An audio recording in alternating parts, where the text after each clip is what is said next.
Enfin, les policiers qui avaient atteint un bosquet d'arbres plus minces découvrirent soudain l'affreux spectacle.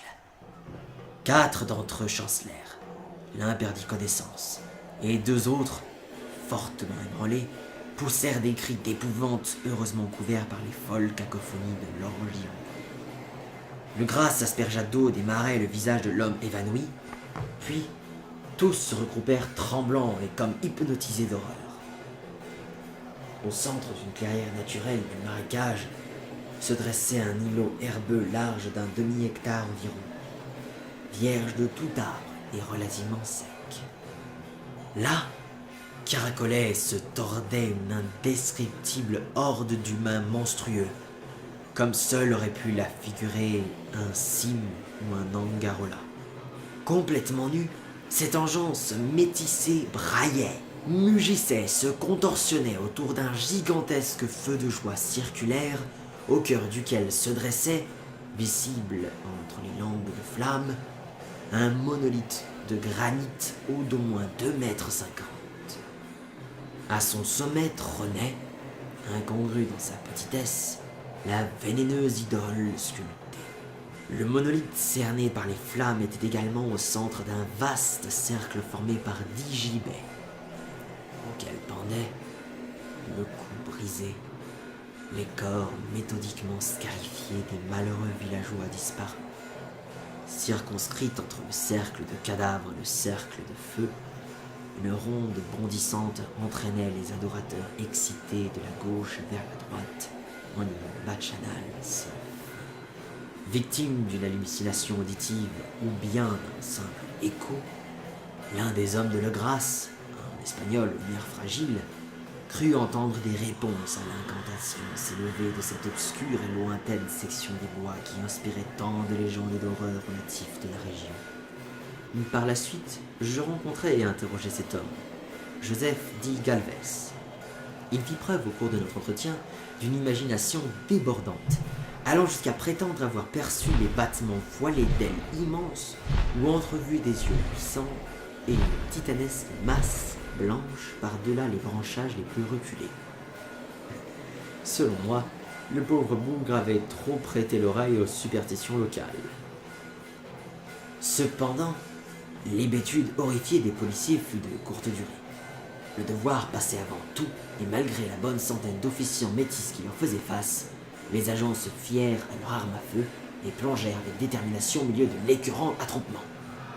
5 minutes durant, le vacarme, le chaos de la mêlée défièrent toute description. Les coups de poing le disputèrent au coup de feu, et de nombreux hommes prirent la fuite. Mais à l'issue du combat, Legrasse avait fait pas moins de 47 ombrageux prisonniers, qu'il somma de se rhabiller à la hâte et de s'aligner entre 2 rangées de policiers. 5 adeptes avaient péri pendant l'assaut. 2 autres grièvement blessés furent emportés par leurs camarades sur des civières de fortune. La statuette, bien entendu, fut soigneusement descendue du monolithe et confiée à Legrasse. Interrogés au commissariat après un voyage éprouvant tant nerveusement que physiquement, les prisonniers se révélèrent être d'une nature abâtardie, vile et mentalement aberrante. Il s'agissait pour la plupart de marins matinés de noir et de mulâtres originaires des Caraïbes ou des îles de Brava au Cap-Vert, ceux-là même qui donnaient à ce culte composite sa coloration vaudou. Ils disaient adorer les grands anciens, qui vécurent bien des ères avant l'apparition des hommes et qui, venus du ciel, avaient investi notre monde du temps où ils étaient encore jeunes. Ces grands anciens désormais disparus gisaient dans les entrailles de la terre ou au fond de la mer. Mais leurs dépouilles avaient chuchoté leurs secrets dans les rêves des premiers hommes.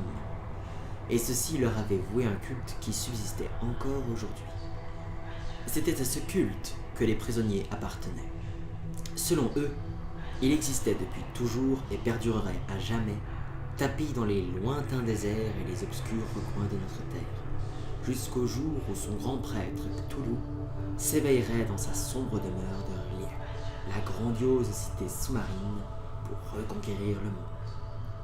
Quand les étoiles seraient propices, il lancerait son appel, et ses adorateurs secrets sortiraient de l'ombre pour le délivrer. D'ici là, rien de plus ne devait être révélé aux profanes. Les prisonniers préservaient un secret que même la torture n'aurait su leur arracher. L'humanité était loin d'être la seule espèce douée de conscience sur cette terre, car des formes surgissaient parfois des ténèbres pour se manifester aux rares fidèles. Il ne s'agissait cependant pas des grands anciens, qu'aucun homme n'avait jamais contemplé. L'effigie sculptée représentait le puissant Cthulhu, mais aucun des prisonniers n'aurait pu dire si les autres anciens lui ressemblaient ou non. Comme plus personne n'était capable de déchiffrer l'antique écriture, le savoir était transmis oralement. La prière rituelle ne renfermait pas ce fameux secret, car celui-ci ne pouvait être prononcé à voix haute, mais seulement murmuré. L'incantation ne signifiait rien d'autre que « du fond de son tombeau à R'lyeh, Cthulhu rêve et attend ». Seuls 2 des prisonniers furent jugés suffisamment sains d'esprit pour être pendus. Les autres furent conviés à diverses institutions. Tous nièrent avoir pris part au sacrifice rituel, alléguant que les meurtres avaient été commis par des créatures aux ailes noires qui avaient quitté leur ancestral lieu de réunion dans les bois maudits pour les rejoindre. Il fut toutefois impossible de leur soutirer une description cohérente de ces mystérieux alliés. Les informations recueillies par la police provenaient pour la plupart d'un métis immensément âgé nommé Castro, qui déclarait avoir vogué vers des ports étranges et s'être entretenu avec des prêtres immortels de la secte dans les montagnes de Chine. Les bribes d'horribles légendes dont se souvenait le vieux Castro faisaient pâlir les spéculations des théosophes et soulignaient le caractère jeune et transitoire de l'humanité et de notre monde. Durant de lointains éons, d'autres entités avaient régné sur la terre, qu'elles avaient peuplé d'immenses cités. Selon les dires des Chinois sans âge que le marin avait rencontrés, les rochers cyclopéens qui parsèment certaines îles du Pacifique étaient leurs vestiges. Ces entités avaient péri bien des millénaires avant l'avènement des hommes, mais certaines pratiques occultes permettaient de les ramener à la vie lorsque les astres retrouveraient l'alignement propice dans le cycle de l'éternité. Elles-mêmes venaient des étoiles, et leur idole les avait accompagnées dans leur chute. Ces grands anciens, avait expliqué Castro, n'étaient pas à proprement parler des êtres de chair et de sang. Ils possédaient un corps, comme l'attestait la statuette en pierre d'étoile. Mais ce corps n'était pas constitué de matière. Quand les astres leur étaient favorables, ils pouvaient fendre l'espace et plonger de monde en monde. Dans le cas contraire, ils s'éteignaient. Mais même s'ils avaient cessé de vivre, ils n'étaient pas réellement morts. Pour autant, ils ne le seraient jamais. Ils gisaient au fond de leur tombeau de pierre au sein de la vaste R'lyeh, préservés par les sortilèges du puissant Cthulhu, dans l'attente de leur glorieuse résurrection, le jour où les astres et la terre seraient prêts pour leur retour. Mais lorsque ce moment viendrait, seule une force extérieure pourrait libérer leur corps. Ces mêmes sortilèges qui les conservaient intacts les empêchaient également de prendre l'initiative. Ils en étaient réduits à attendre et à méditer, étendus dans l'obscurité pendant que s'écoulaient d'innombrables millions d'années. Ils n'ignoraient toutefois rien de ce qui se passait dans l'univers, car ils communiquaient par la pensée. En ce moment même, ils conversaient, sans doute, au fond de leur tombeau. Quand du chaos infini avaient émergé les premiers hommes, les grands anciens s'étaient adressés aux plus réceptifs d'entre eux par le biais de leurs songes. Modeler les rêves des humains était pour eux l'unique moyen de transmettre leur langage à nos grossiers esprits de mammifères. Ces premiers hommes, murmurait Castro, avaient dès lors voué un culte aux hautes idoles que leur avaient montrées les grands anciens. Des idoles polies par les vents stellaires, échouées sur Terre bien des âges plus tôt. Ce culte ne mourrait jamais, jusqu'à ce que les astres aient retrouvé leur place.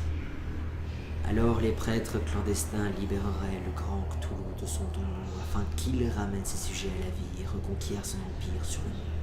Le jour de son réveil serait aisé à déterminer, car il adviendrait quand l'humanité serait devenue pareille aux grands anciens, libre, sauvage, affranchie du bien et du mal, foulant aux pieds les lois et la morale, et plongée dans le tumulte euphorique et meurtrier d'une orgie sans fin. Les anciens délivrés enseigneraient alors aux hommes de nouvelles façons de hurler, d'exulter, de tuer et de jouir, et la planète entière flamboierait dans un holocauste d'extase libératrice. D'ici là, la secte devait, grâce au rituel approprié, perpétuer le souvenir de ces antiques arcanes et prédire le retour prochain. Aux premières heures de l'humanité, certains élus s'entretenaient en rêve avec les anciens ensevelis. Mais ces échanges avaient pris fin quand reliait l'immense cité aux monolithes et aux sculptures de pierre avait été engloutie par les flots. Les eaux des abysses, abritant le seul mystère primordial capable d'entraver la pensée, sonnèrent le glas de cette communication spectrale. Mais elle survécut dans les mémoires, et, à en croire le grand prêtre, la cité remonterait quand les astres seraient propices. Puis vint le temps des noirs esprits de la terre, ces ombres putréfiées vomies par le sol, qu'accompagnaient d'indistinctes rumeurs jaillies de grottes sous-marines oubliées. Mais Castro n'osa pas en parler davantage. Il s'interrompit brusquement après les avoir évoqués et refusa d'en dire plus, en dépit des trésors de persuasion et de ruse que déployèrent les inspecteurs. Curieusement, le vieux marin répugnait également à décrire la taille des anciens. Quant à la secte, il estimait qu'elle avait pour origine le sauvage désert d'Arabie, là où Hiram, la cité des piliers, rêve inviolé entre les dunes. Le culte n'avait aucun rapport avec la sorcellerie européenne et demeurait pratiquement inconnu en dehors de ses adeptes. Aucun grimoire n'y faisait jamais vraiment allusion, bien que les Chinois immortels aient suggéré qu'il exista dans le Necronomicon de l'arabe fou Abdul al-Azred des phrases équivoques destinées aux seuls initiés, au premier rang desquels ces vers fort controversés. N'est pas mort ce qui a jamais d'or, et au fil des âges peut mourir même la mort.